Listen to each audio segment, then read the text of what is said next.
تب زمین، چاند، سورج، ستارے کچھ بھی نہ تھا۔ تنہا عظیم رب العالمین کائنات کے پروردگار اللہ سبحانہ و تعالی نے قلم کو پیدا فرمایا اور حکم دیا، اے قلم تو لکھ۔ یہ حکم سنتے ہی قلم عرض کرنے لگا، اے میرے رب العالمین، میں کیا لکھوں؟ اللہ رب العالمین نے فرمایا، تو عرش معلی پر کلمہ طیبہ لکھ۔ یہ حکم پا کر قلم 400 سال تک لا الہ الا اللہ لکھتا رہا۔ جب 400 سال گزر گئے تب اللہ رب العالمین نے قلم سے پوچھا، اے قلم تو نے کیا لکھا؟ قلم نے عرض کیا، اے اللہ سبحانہ و تعالی، میں نے تو بس لا الہ الا اللہ ہی لکھا ہے۔ اللہ رب العالمین نے فرمایا، تو نے کلمہ کا آخری حصہ کیوں نہیں لکھا؟ قلم خوف سے کانپتے ہوئے عرض کرنے لگا، اے میرے رب تو پاک ہے، تو یکتا ہے، اللہ کے سوا کوئی معبود نہیں۔ اب اس نام کے بعد کون سا نام لکھوں؟ یہ میرا حوصلہ نہ ہوا اور نہ ہی مجھے معلوم تھا۔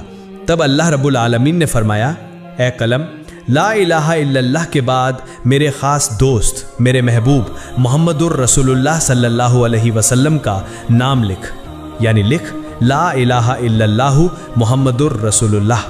یہ سنتے ہی قلم کئی سو سال تک یہ نام لکھتا رہا۔ پھر اللہ رب العالمین نے عرش معلی پر عظیم و شان ستمبھ پیدا فرمائے اور انہیں 7 زمین و آسمان کے اندر گاڑ دیا۔ مفسرین نے ذکر کیا ہے کہ ایک ستمبھ سے دوسرے ستمبھ کا فاصلہ 700 سال کی مسافت کے برابر ہے۔ پھر اللہ سبحانہ و تعالی نے عرش پیدا فرمایا اور اس عرش کو اٹھانے کے لیے کچھ لمحوں میں 4 فرشتے پیدا فرمائے اور ان سے فرمایا، اے میرے فرشتوں، تم عرش کو اٹھاؤ۔ یہ حکم سنتے ہی 4 فرشتے عرش اٹھانے کو تیار ہوئے، لیکن وہ اسے اٹھا نہ سکے۔ تب اللہ سبحانہ و تعالی نے فرشتوں کو ایک دعا سکھائی، سبحان اللہ والحمد للہ ولا الہ الا اللہ واللہ اکبر۔ جب فرشتوں نے یہ دعا پڑھی تو وہ عرش اٹھانے کے قابل ہو گئے، اور اسی وقت اللہ رب العالمین کی قدرت سے بے شمار فرشتے پیدا ہوئے اور سب اللہ سبحانہ و تعالیٰ کی حمد و ثنا کرنے لگے۔ پھر اللہ رب العالمین نے اپنی عظیم قدرت سے ماؤں ارد تیار فرمایا اور وہاں سرخ یاقوت سے لوح محفوظ پیدا فرمایا اور اسے عرش کے نیچے رکھ دیا۔ پھر اللہ سبحانہ و تعالیٰ نے قلم کو حکم دیا، اے قلم، اس عظیم الشان تخلیق، علم اور قیامت تک پیش آنے والے تمام واقعات کو لوح محفوظ میں لکھ دے۔ اللہ سبحانہ و تعالیٰ کے اس حکم کو پا کر قلم نے بسم اللہ الرحمن الرحیم لکھ کر آغاز کیا۔ اللہ سبحانہ و تعالیٰ ہی اس کائنات کا یکتا خالق ہے۔ اللہ سبحانہ و تعالیٰ کے سوا کوئی معبود نہیں، وہ یکتا ہے، بے مثال ہے۔ پھر اللہ رب العالمین نے قلم کو دوبارہ حکم دیا، اے قلم، آدم علیہ السلام سے لے کر 1,24,000 انبیاء تک کے تمام حالات لوح محفوظ میں درج کر۔ پس قلم نے یہ حکم پا کر تمام مخلوقات اور تمام واقعات کو لکھ دیا۔ اس کے بعد اللہ سبحانہ و تعالیٰ نے یاقوت کی طرف نظر ڈالی تو یاقوت خوف سے پگھل گیا اور پانی میں تبدیل ہو گیا۔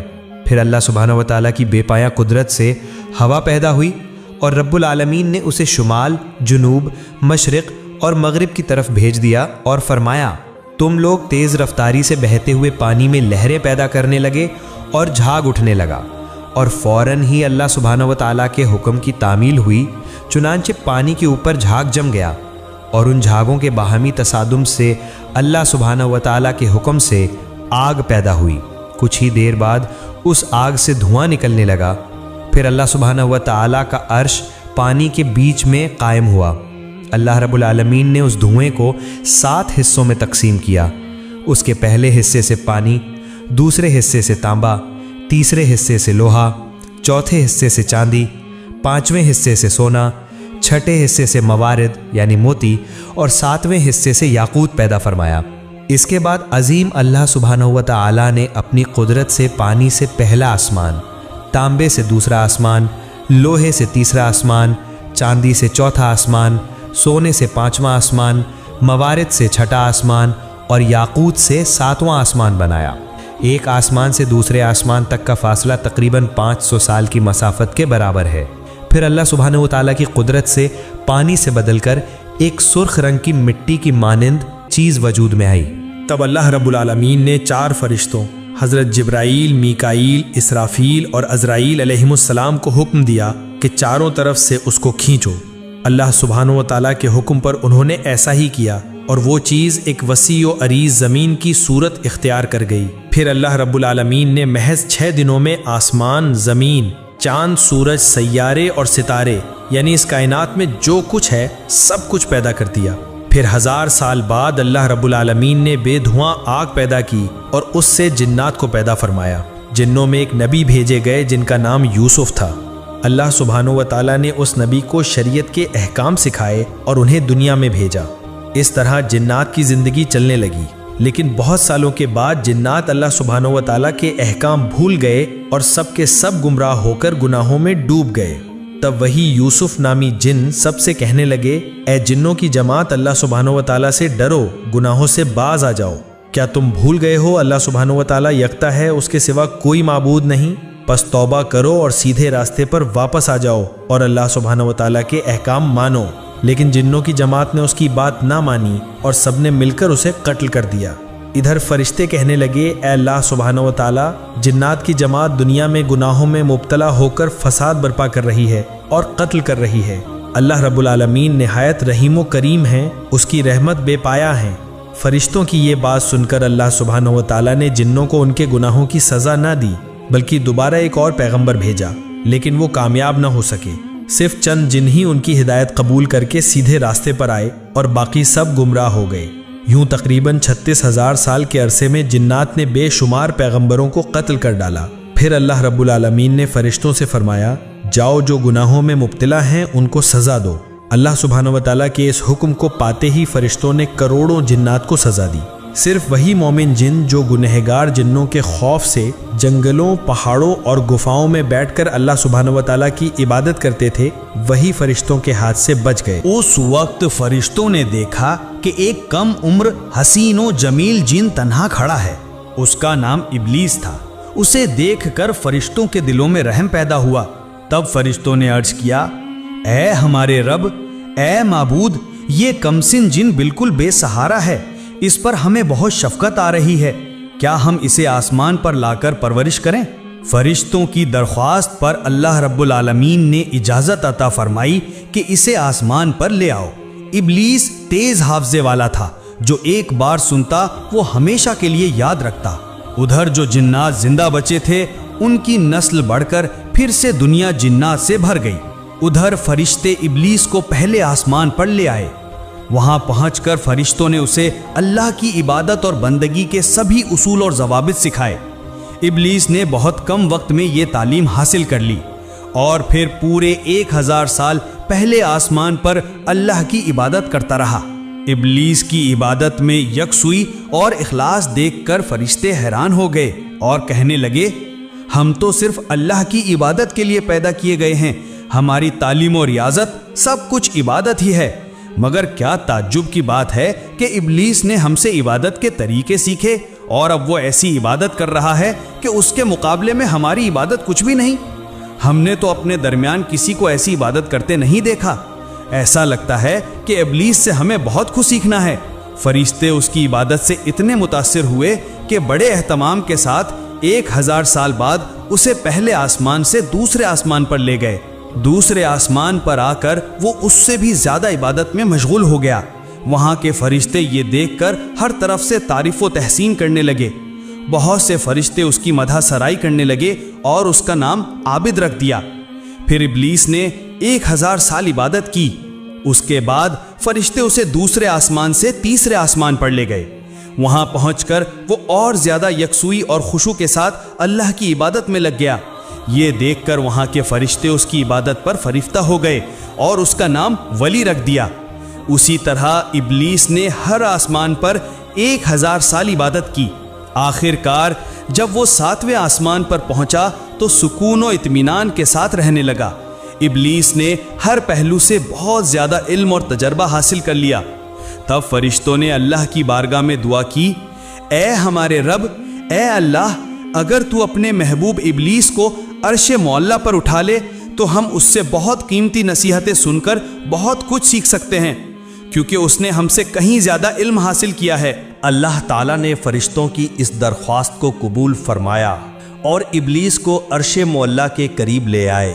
وہاں پہنچ کر ابلیس یاقوت سے بنے ایک بلند ممبر پر عبادت میں مشغول ہو گیا اور وعظ و نصیحت کرنے لگا۔ یہ سب دیکھ کر فرشتوں نے اسے ملائکہ یعنی فرشتوں کا استاد تسلیم کر لیا۔ ادھر زمین پر جو جنات باقی رہ گئے تھے وہ دوبارہ سخت گناہوں میں مبتلا ہو گئے۔ تب اللہ رب العالمین نے ابلیس سے فرمایا، اے ابلیس، میں تیری عبادت، بندگی اور اطاعت دیکھ کر بہت راضی ہوں۔ اب تو دنیا میں جا اور اپنی قوم جنات کو سیدھا راستہ دکھا۔ اللہ رب العالمین کا یہ حکم پا کر ابلیس بولا، اے معبود، اے اللہ، میں آپ کے حکم کی ضرور تعمیل کروں گا، لیکن اے اللہ، مجھے ایسی طاقت عطا فرما دیجئے کہ میں دن بھر دنیا میں جنات کو تعلیم دینے کے بعد شام کو دوبارہ یہاں لوٹ کر آپ کی عبادت میں مشغول رہ سکوں۔ اللہ رب العالمین نے ابلیس کی یہ درخواست قبول فرما لی۔ چنانچہ ابلیس بہت خوشی کے ساتھ دنیا میں آیا اور جنات سے کہنے لگا، اے جنوں کی جماعت، کیا تم بھول گئے ہو اس عذاب کو؟ ابھی وقت ہے، اللہ کی طرف لوٹ آؤ۔ اللہ کے سوا کوئی معبود نہیں، گناہ کے کام چھوڑ کر نیک راستے پر واپس آؤ۔ اس طرح وہ جنوں کو بہت دنوں تک ہدایت کرتا رہا، لیکن لگاتار جد و جہد اور سخت محنت کے باوجود تھوڑے سے جنوں کے سوا تقریباً سبھی ابلیس کی مخالفت کرنے لگے اور شدید گناہوں میں مبتلا ہو گئے۔ تب اللہ رب العالمین نے ابلیس سے فرمایا، اے ابلیس، میں تیری عبادت، بندگی اور اطاعت دیکھ کر بہت راضی ہوں۔ اب تو دنیا میں جا اور اپنی قوم جنات کو سیدھا راستہ دکھا۔ اللہ رب العالمین نے ابلیس کی یہ درخواست قبول فرما لی اور جنات کو ہلاک کرنے کے لیے بے شمار فرشتوں کو دنیا میں بھیجا۔ ان فرشتوں کے ساتھ ابلیس بھی تھا۔ پس فرشتوں اور ابلیس کے آنے کے بعد دنیا کے سبھی گنہگار جن ایک ایک کر کے مر گئے۔ دنیا کا کام پورا کرنے کے بعد ابلیس پھر ایک سوئی کے ساتھ اللہ کی عبادت میں مشغول ہو گیا۔ اللہ تعالیٰ کے حضور ابلیس کے کتنے ہی سجدے تھے کہ کسی کے لیے ان کا شمار ممکن نہیں تھا۔ آسمان، زمین اور عرش معلی کے قریب کوئی ایسی جگہ نہیں تھی جہاں ابلیس نے بے شمار سجدے نہ کیے ہوں۔ پھر ابلیس نے اللہ رب العالمین سے دعا کی، اے میرے رب، اے اللہ، تیرے بے پایاں فضل و کرم سے میں ایک نہایت ادنا درجے سے عزت و شرف کے اعلیٰ مرتبے تک پہنچ گیا ہوں۔ تیرے فضل و کرم سے میں تیرا قرب حاصل کر سکا۔ اب میرے دل کی شدید خواہش ہے کہ اگر تو مجھے اپنی مقدس لوح محفوظ کا دیدار کرا دے تو میری زندگی بابرکت اور کامیاب ہو جائے۔ مہربانی فرما کر میری یہ آرزو پوری فرما۔ رحمتوں والے عظیم اللہ تعالیٰ نے ابلیس کی یہ دعا قبول فرمائی اور فرشتے مقرب میکائیل کو حکم دیا، اے میکائیل، ابلیس کو لے جا اور لوح محفوظ کے قریب کر دے۔ چنانچہ میکائیل فرشتے نے یہ حکم پاتے ہی ابلیس کو لے جا کر لوح محفوظ کے قریب کر دیا۔ ابلیس اللہ کی اس عظیم الشان مخلوق لوح محفوظ کو دیکھنے لگا اور دعا کرنے لگا۔ اچانک اس کی نظر ایک جگہ پڑی جہاں لکھا تھا، اللہ کا ایک بندہ 6 لاکھ سال تک اللہ کی عبادت کرے گا، لیکن اللہ کا ایک حکم نہ ماننے کے سبب وہ جنت سے نکالا جائے گا، اور وہ بندہ آسمان و زمین میں ملعون یعنی اللہ کی لعنت کا سزاوار کے نام سے جانا جائے گا۔ یہ دیکھ کر ابلیس جارو قطار رونے لگا اور سجدے میں گر پڑا۔ مفسرین کے قول کے مطابق ابلیس نے یہ سجدہ 6000 سال تک کیا۔ 6000 سال بعد جب اس نے سر اٹھایا تو دیکھا کہ اس کی سجدہ گاہ پر لکھا ہوا ہے، لعنت اللہ علی ابلیس، یعنی ابلیس پر اللہ کی لعنت ہو۔ یہ دیکھ کر ابلیس نے اللہ سے دعا کی، اے میرے رب، یہ ابلیس کون ہے؟ میں اسے اچھی طرح سمجھانا چاہوں گا۔ اس کے جواب میں اللہ تعالیٰ نے فرمایا، بہت جلد تم اسے دیکھو گے۔ یہ سن کر ابلیس وہیں کھڑا رہا اور 1000 سال تک یہی پڑھتا رہا، لعنت اللہ علی ابلیس، یعنی ابلیس پر اللہ کی لعنت ہو۔ یہاں ذکر کرنا ضروری ہے کہ اس وقت ابلیس اس نام سے مشہور نہیں ہوا تھا۔ اس کے بعد اللہ رب العالمین نے ابلیس سے فرمایا، اے ابلیس، بتا وہ بندہ جو میری بے پایاں عنایتیں پانے کے باوجود میرے حکم کی نافرمانی کرے، اس کی کیا سزا ہونی چاہیے؟ جواب میں ابلیس نے کہا، اے میرے رب، اے اللہ رب العالمین، ایسے ناشکر شخص پر سخت سزا اور لعنت نازل ہونی چاہیے۔ تب اللہ رب العالمین نے فرمایا، یہ تمہاری یہ بات ایک تختی پر لکھ کر اپنے پاس رکھ لو، بعد میں یہ کام آ سکتی ہے۔ اس واقعے کے کچھ دن بعد ایک دن اچانک ابلیس نے اپنے دل میں سوچنا شروع کیا، اب فرشتوں کی دنیا اور جنات کی دنیا میں کوئی ایسا فرشتہ یا جن باقی نہیں رہا جس نے مجھ سے زیادہ علم حاصل کیا ہو۔ اب تو فرشتوں پر بھی میرا اثر بے مثال ہے، میرے اثر و رسوخ اور قوت کا مقابلہ کرنے والا اب کوئی باقی نہیں۔ میرا خیال ہے کہ رب العالمین کائنات کی تدبیر اور انتظام کی ذمہ داری صرف مجھے ہی دے سکتا ہے۔ اس واقعے کے کچھ دنوں بعد اللہ تعالیٰ کے ایک گروہ فرشتے لوح محفوظ پر ایک تحریر دیکھتے ہیں جس میں لکھا ہوتا ہے، بہت جلد ایک شخص پر اللہ کی لعنت نازل ہوگی۔ یہ تحریر دیکھ کر سارے فرشتوں کا گروہ خوف سے کانپنے لگا۔ وہ کہنے لگے، نہ جانے وہ بد نصیب کون ہے جس پر یہ بدقسمتی نازل ہوگی۔ سب فرشتے فکرمند اور پریشان ہو کر روتے روتے اپنے استاد ابلیس کے پاس حاضر ہوئے۔ ابلیس نے انہیں دیکھ کر کہا، کیا بات ہے، تم سب یوں کیوں رو رہے ہو؟ تب فرشتوں نے کہا، اے استاد، لوح محفوظ میں لکھا ہے کہ ایک شخص پر اللہ کی لعنت نازل ہوگی، اسی سوچ اور خوف کی وجہ سے ہم رو رہے ہیں۔ استاد، آپ ہمارے لیے دعا کریں کہ ہم اللہ کی لعنت سے بچ سکیں۔ ابلیس نے یہ سب سن کر مسکرا دیا اور اللہ تعالیٰ کے دربار میں دعا کی، اے میرے رب، اے مہربان اللہ، تو ان فرشتوں میں سے کسی پر بھی لعنت نہ فرما۔ اللہ رب العالمین نے فوراً ابلیس کی یہ دعا قبول فرما لی۔ کچھ دنوں بعد ایک دن ابلیس نے عرش معلیٰ کے ایک تخت پر روشن نور کی حروف میں ایک تحریر دیکھی۔ وہاں لکھا تھا، اعوذ باللہ من الشیطان الرجیم، یعنی میں اللہ تعالیٰ کی پناہ مانگتا ہوں اس مردود شیطان سے۔ یہ تحریر دیکھ کر ابلیس سخت حیران ہوا اور اللہ سے پوچھنے لگا، اے میرے رب، وہ کون بدبخت شیطان ہے جس سے بچنے کے لیے تیری پناہ مانگنے کا حکم لکھا گیا ہے؟ اللہ رب العالمین نے فرمایا، بہت جلد تم اسے پہچان لوگے۔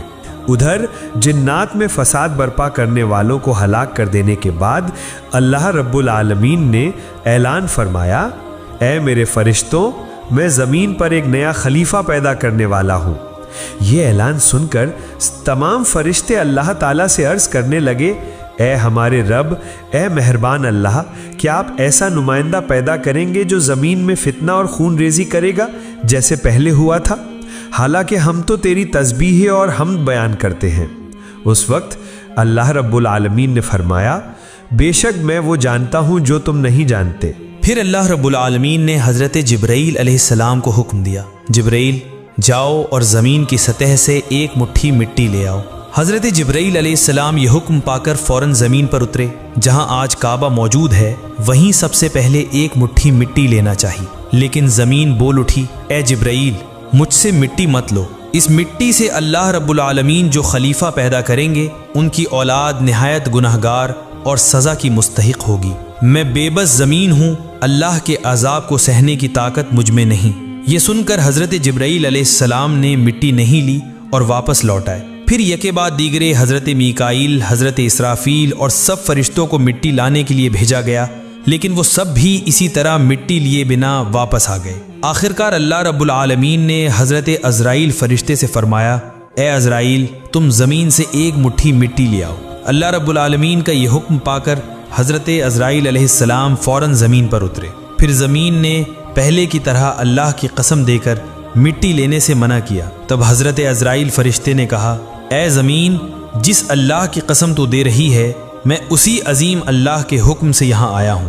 میں اس اللہ تعالیٰ کے حکم کی نافرمانی نہیں کر سکتا، لہٰذا میں ضرور ایک مٹھی مٹی لے کر جاؤں گا۔ یہ کہہ کر حضرت عزرائیل علیہ السلام ایک مٹھی مٹی لے کر عالم بالا میں پہنچے اور اللہ کے حضور عرض کیا، اے اللہ، آپ سب کچھ جاننے والے، سارے جہانوں کے پروردگار ہیں، میں نے آپ کا حکم بجا لایا۔ تب اللہ رب العالمین نے فرمایا، اے عزرائیل، اسی مٹی سے زمین پر ایک خلیفہ پیدا کروں گا اور اس کی جان قبض کرنے کی ذمہ داری تجھے ہی دوں گا۔ حضرت عزرائیل علیہ السلام نے عرض کیا، اے میرے رب، اے عظیم اللہ، اگر آپ نے یہ ذمہ داری مجھے دی تو آپ کے بندے مجھے دشمن سمجھیں گے۔ تب اللہ رب العالمین نے فرمایا، اے عزرائیل، ہر بندے کے مرنے سے پہلے ایک ذریعہ پیدا کر دیا جائے گا جس کی وجہ سے کوئی تجھے دشمن نہ سمجھے گا۔ پھر اللہ کے حکم سے فرشتوں نے اس ایک مٹھی مٹی کو طائف اور مکہ مکرمہ کے درمیان رکھ دیا۔ پھر اللہ کی رحمت کی بارش اس پر نازل ہوئی۔ 2 سال تک وہ مٹی بارش سے بھیگ کر کیچڑ بنی، 6 سال خشک مٹی میں بدل گئی، اور 8ویں سال حضرت آدم علیہ السلام کی شکل تخلیق کی گئی۔ پھر ایک دن ابلیس 70,000 فرشتوں کو ساتھ لے کر حضرت آدم علیہ السلام کے پاس آیا اور دیکھا کہ ان کا جسم پنجر کی طرح زمین پر رکھا ہے۔ اس وقت ابلیس نے انہیں حقارت کی نگاہ سے دیکھا۔ پھر کسی اور دن فرشتوں نے ابلیس سے کہا، اللہ رب العالمین اسی مٹی سے اپنا نمائندہ پیدا کرے گا۔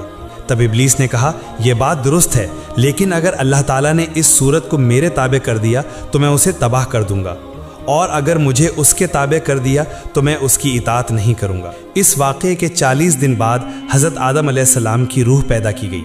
پھر اللہ رب العالمین نے تمام فرشتوں کو حکم دیا، اے فرشتوں، تم سب آدم کو سجدہ کرو۔ تمام فرشتوں نے حضرت آدم علیہ السلام کو سجدہ کیا، لیکن ابلیس نے سجدہ نہ کیا۔ تب اللہ رب العالمین نے فرمایا، اے ابلیس، جسے میں نے اپنے دونوں ہاتھوں سے پیدا کیا، اسے سجدہ کرنے سے تجھے کس چیز نے روکا؟ کیا تو نے تکبر کیا؟ ابلیس نے کہا، میں اس سے بہتر ہوں۔ اے اللہ، آپ نے مجھے آگ سے پیدا کیا اور اسے مٹی سے۔ تب اللہ رب العالمین نے فرمایا، اے ابلیس، یہاں سے نکل جا، کیونکہ تو اب ملعون ہے، تجھ پر قیامت تک لعنت رہے گی۔ اس وقت ابلیس نے کہا، اے اللہ، یہ تو آدم ہی کی وجہ سے ہے کہ میں تیرے دربار سے نکالا گیا اور ملعون ہوا، یہ میری بدبختی ہے۔